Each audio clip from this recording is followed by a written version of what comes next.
Karan and Arjun were childhood friends. Karan was well educated and holding a good job, but had plans to start a venture to sell fresh food to corporates online. For this, he needed capital, and banks and financial institutions charged too high a rate of interest. Arjun was an MBA and was earning a good salary. He has no intention to start a venture of his own, but he is looking to save his earnings in a medium where he can earn good interest and can withdraw whenever he needs money. Karan needed a seed capital of 8 lakhs for his business immediately. He couldn't afford to wait and accumulate the amount for seed funding.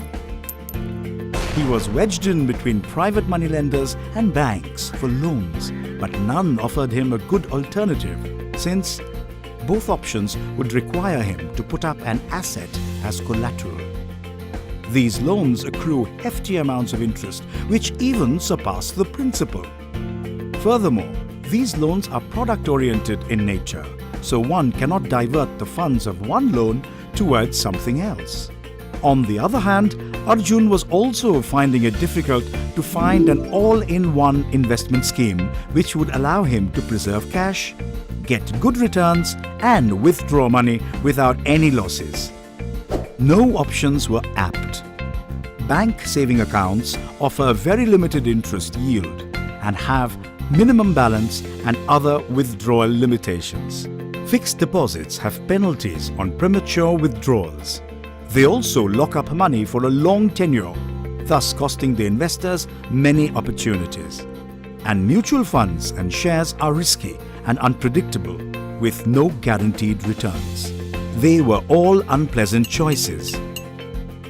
Since time immemorial, one financial instrument has always come to the rescue: chit funds. Chit funds are a unique combination of saving cum loan investment. That is, investors can save money in them and at the same time borrow anytime the need arises. Moreover, there is no interest charged on borrowing, and one can borrow whenever and for whatever purpose. In these, a group of contributors pool in a fixed sum of money every month, and through competitive bidding, each contributor gets to win the pot once. Karan and Arjun decided to invest in a government-approved, registered chit fund scheme.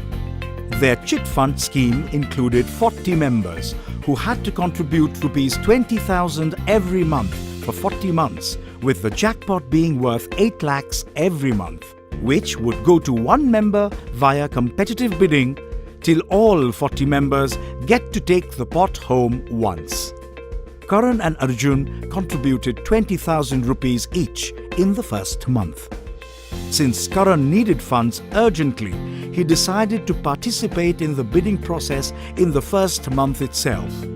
Karan decided to forego the maximum limit permitted of 25% and won the pot, thereby taking back the amount of 6 lakhs. From the remaining 2 lakhs that Karan had foregone, the foreman kept his fixed monthly commission, that is 5% of the chit value, and distributed the remaining 1.6 lakhs, that is the dividend, among all 40 members, thus reducing every member's obligatory monthly contributions. Karan used this amount to establish his restaurant. He couldn't bid for the remaining months, but he continued to contribute his share of 20,000 rupees minus the dividend every month.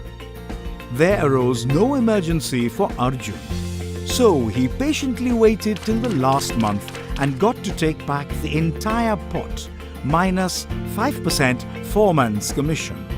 This way, Arjun earned an extra amount since he didn't have to forego any amount like others, and also earned healthy monthly dividends from amounts foregone by other bidders. This way, by investing in a registered chit fund, both Karan and Arjun overcame their financial dilemmas. Chit funds gave them freedom over the usage of funds, a lump sum of money for emergencies with no interest, handsome returns from dividends, and built in them the habit of savings. Karan gained competitive advantage and made profits by expanding his business from time to time. And Arjun reinvested the amount he got by lending at high interest rates. A chit fund is a good and most underrated financial tool in India. It's important to recognize its potential in expanding people's economic horizons.